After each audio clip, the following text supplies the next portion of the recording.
समुद्र मंथन के अंत में अमृत की उत्पत्ति हुई तो देवों और दैत्यों में उसे पाने के लिए प्रतिस्पर्धा आरंभ हो गई। मोहिनी ने कहा कि देव और दैत्यों दोनों अपनी अपनी पंक्तियों में बैठ जाए ताकि वो सभी को अमृत पान करा सके। दैत्यों के बीच बैठा सर्वानु मोहिनी के इस छल को समझ गया और देव का रूप बनाकर सूर्य देव एवं चंद्र देव के बीच में जाकर बैठ गया।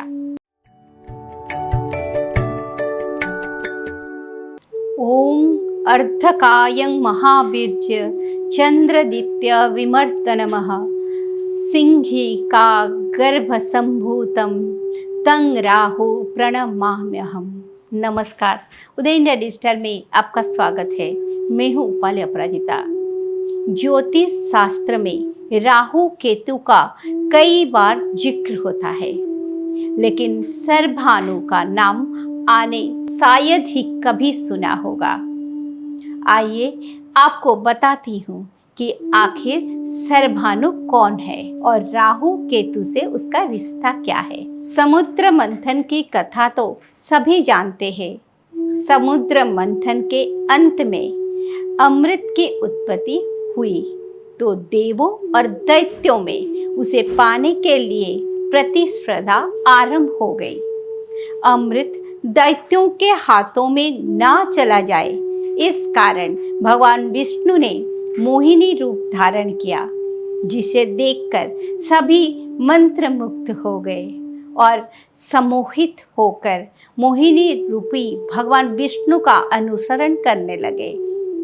मोहिनी ने कहा कि देव और दैत्यों दोनों अपनी अपनी पंक्तियों में बैठ जाए ताकि वो सभी को अमृत पान करा सके। बलि के नेतृत्व में दैत्य और इंद्र के नेतृत्व में देवता अपने अपने अपने पंक्तियों में बैठ गए और मोहिनी उन्हें अमृत पिलाने को आई।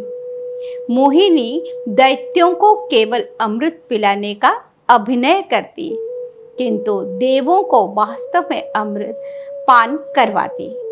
ऐसा करते करते सभी देव अमर हो गए, किंतु किसी भी दैत्य को अमृत की एक बूंद भी नहीं मिली।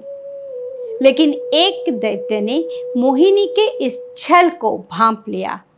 वो था सर्भानु, जो कि दैत्यराज बलि का एक महत्वपूर्ण सेना नायक।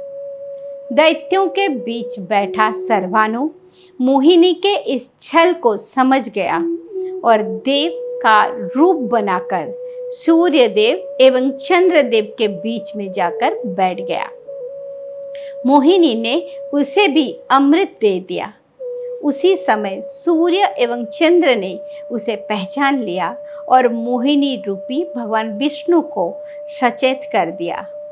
लेकिन तब तक सर्भानु ने अमृत का पान कर लिया, किंतु उससे पहले के अमृत उसके कंठ से नीचे उतरता नारायण ने अपने सुदर्शन चक्र से उसका मस्तक काट लिया।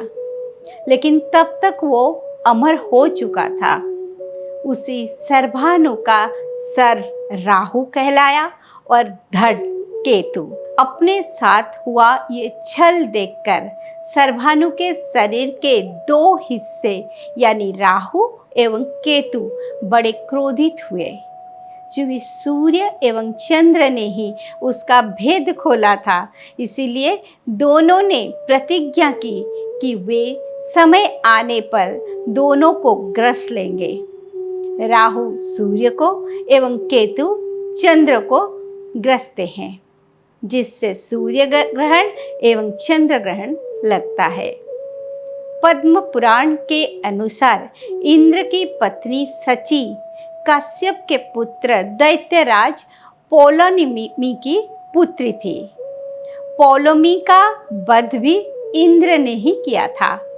इसके बाद पौलोमी के छोटे भाई विप्रचित ने हिरण्यकशिपु की बहन सिंहिका से विवाह किया था, जिससे राहु या सर्भानु का जन्म हुआ, जो प्रहलाद के पुत्र पुरोचन और उसके पश्चात उसके पुत्र बलि का सहायक बना।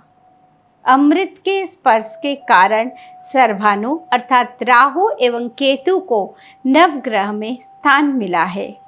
राहु एवं केतु को उत्तर एवं दक्षिण ध्रुव को जोड़ने वाली रेखा के रूप में भी देखा जाता है, जहाँ राहु उत्तर आसंधी एवं केतु दक्षिण आसंधी कहलाता है। राहु और केतु कोई वास्तविक ग्रह नहीं है, इसीलिए छाया ग्रह भी कहा जाता है। राहु के कारण ही व्यक्ति के जीवन में काल सर्प योग बनता है। तो यह थी सर्वानु की कथा।